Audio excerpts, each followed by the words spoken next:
네, 안녕하십니까. 김 선생의 서울 이야기를 진행하는 강사 김효입니다. 이번 시간에는 출판 유통업의 중심이었던 이 대학천에 대해서 이야기 드려보도록 하겠습니다. 오늘날은 이 도서정가제가 실시가 되면서 대형 문고, 지금 뭐 교보문고 같은 대형 서점들이 중심이 되어서 이 도서 판매가 이루어지고요. 또 더군다나 이렇게 온라인이라든지 통신 판매에 의해서 많은 책들이 유통이 되다 보니까 사실 이 대학천을 중심으로 했었던 이 출판 유통업 자체가 지금은 이 쇠퇴할 수밖에 없는 상황이라고 볼 수가 있겠고요. 또 한편으로 이 청계천변을 중심으로 해서 있었던 많은 그 중고 서점들도 알라딘과 같은 이런 통신 판매를 중심으로 하는 이 도서, 중고 도서의 유통들이 이 각광을 받기 시작하면서 그 또한 예전만 못한, 그래서 사실 오늘날은 이 대학천 하게 되면 이것 자체가 어디 있는지조차 이제는 학생들도 잘 알 수 없는, 이게 추억처럼 이렇게 돼버린 곳이 대학천이 아닌가 싶습니다. 이 대학천이라고 하는 것 자체는 이 청계천과 대학천이 합류되는 지점에 위치했었던 이 책방거리가 되겠는데요. 어떤 의미에서는 당시로서는 서울의 지식문화의 공간과 또 이것을 전국으로 연결해주는 하나의 연결점, 이 결절에 해당되는 공간이 바로 이 대학천과 이 평화시장 책방거리였었다라고 볼 수가 있겠습니다. 특히나 이 대학천 책방거리는 당시에 이 전국적으로 이 서적 거래의 유통에 있어서 많은 비중을 차지할 정도로 국내 최대의 서적 도매상가가 위치했었던 곳이기도 하고요. 그런 의미에서 이 문화도시 서울의 지식 생산과 유통의 중요한 공간 역할을 했었던 것이 바로 이 대학천이었다, 이렇게 볼 수가 있겠습니다. 이 대학천이라는 것의 원래 이름은 흥덕동천이 되겠습니다.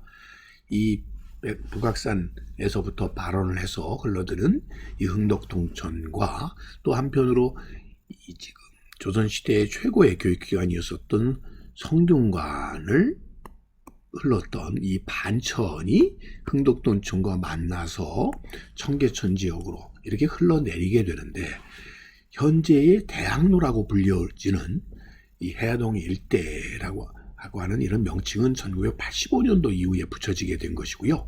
실제로 이 대학천이, 흥덕동천이 대학천이라고 불리기 시작했던 것은 일제강점기 경성제국대학이 이곳에 들어서게 되면서부터라고 보시면 되겠습니다. 지금 이 지도에서 보이시는, 수선전소에서 보이시는 이 물길이 흥덕동천이 되겠고, 이것이 대학천, 대학로로 이어질 수 있게 된 것은 바로 이 지역을 중심으로 경성제국대학이라고 하는 일제강점기의 최고 교육기관이 들어서게 되면서부터였다라고 보시면 되겠습니다. 자, 그래서 이렇게 이어져서 청계천과 만나는 바로 그 지점까지 이어지는 지역이, 그래서 오늘날 대학천이라는 명칭으로 이렇게 붙여지는 길미가 되었다라고 보시면 되겠고요. 실제로 지금 성균관 앞으로 흘렀었던 옛 흥덕동천은 흔적조차 지금은 찾아보기 어렵게 된 것은 지금 다 복개가 되어서 지금 사진에서 보시는 것과 같이 이렇게 도로로 사용되는 상황이다 보니까 이제는 물길 자체도 없어지게 되었고, 그러다 보니까 흥덕동천이라고 하는, 혹은 대학천이라는 명칭보다는 대학로라고 하는 길 이름으로 이렇게 바뀌게 되었다라고 보시면 되겠습니다. 자, 1910년 동서문 쪽에서 바라다 본 오늘날의 대학로의 모습이 되겠는데요. 이것은 지금 이 대학로가 이렇게 뚫려서 지금 주말이 되게 되면 교통 통제가 되면서 문화의 거리로 바뀌어지는 이 대학로가 예전에 흥덕동천의 이 물길이었다고 보시면 되겠고, 현재는 이것이 복개되어 대학로가 되었다라고 보시면 되겠습니다. 자, 물길이 이렇게 살아있었던 1910년대에 이 대학로의 모습이 되겠고요. 지금 보시는 것처럼 이 흥덕동천을 따라서 일제강점기에 많은 학교들이 이곳에 자리를 잡았다는 걸 알 수가 있겠습니다. 서울대학교의 공과대학의 전신이 되게 되는 이 경성 고등공업학교라든지 광산전문학교라든지 또 아니면은 관립공업전습소 같은 것들이 이 해화동 지금의 대학로 낙산 쪽에 위치를 했었다면 그 건너편 쪽에는 지금의 서울의대에 해당되는 대학들, 경성 서울대학교 의과대학의 전신이었었던 경성의학전문학교 같은 것들이 여기에 세워지게 되고, 자 그러다 보니까 곳곳에 이 흥덕동천 일대가 복개되면서 이 주변 지역들이 많은 대학이 이루어지는 학교가 들어서는 곳이 되게 되었다라고 보시면 되겠습니다. 지금도 그래서 이 명륜동 해화동 일대의 주요 탐방로가 되게 되는 것은 바로 그러한 성균관으로부터 시작해서 경성제국대학교를 거쳐서 오늘날의 이 문화의 거리로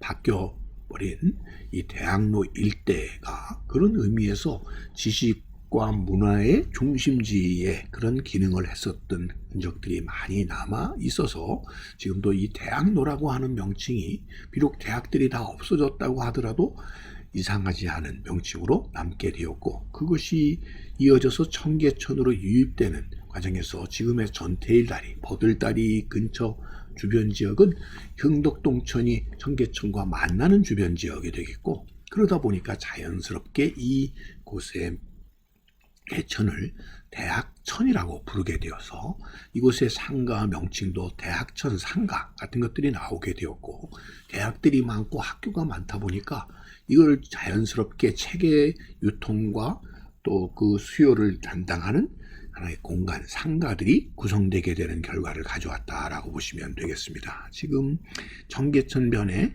위치했었던 대학천 상가의 위치를 이렇게 그림에서 확인해 볼 수가 있겠고요. 자, 이런 것들은 옛 지도에서도 지금 이것이 오늘날의 동대문 흑인 지문이 되겠고요.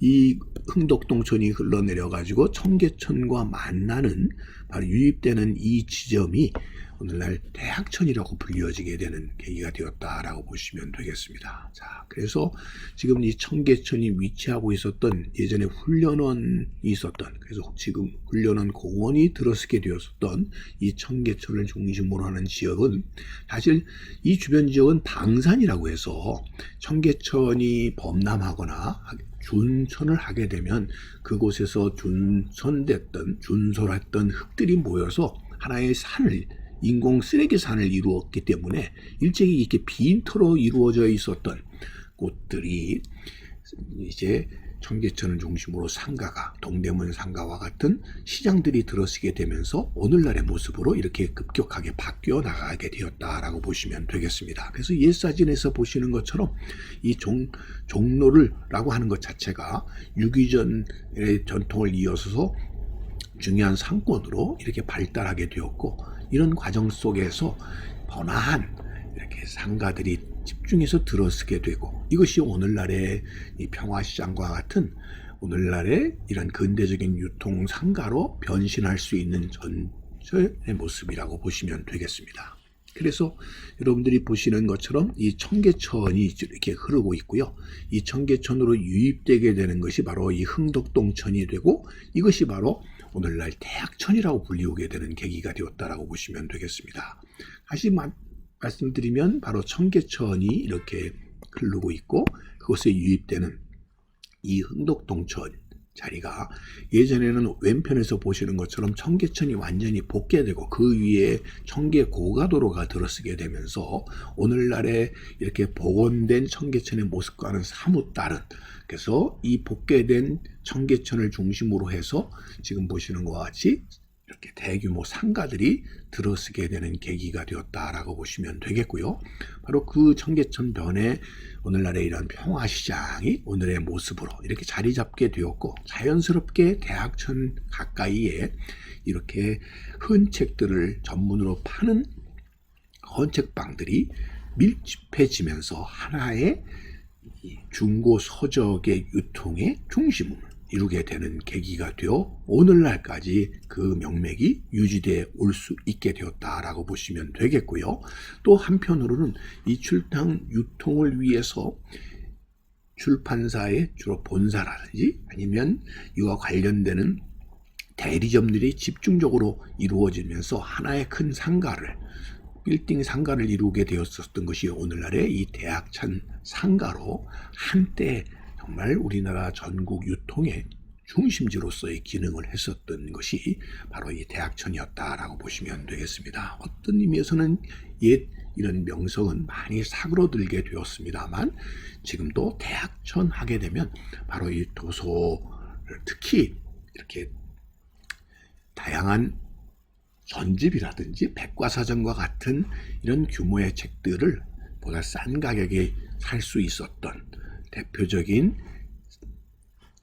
책 도매 시장이 밀집해 있었던 대학천의 흔적이 오늘날 이 대학천 상가에서 우리가 엿볼 수 있지 않을까 싶습니다. 오늘은 옛 영화는 많이 쇠퇴하게 되었지만 대학천 상가를 중심하고 또 지금 평화시장 언책방 거리를 중심으로 하는 이 책 거리를 또는 꽃밭을 가꾸는 김 선생이 말씀드렸습니다.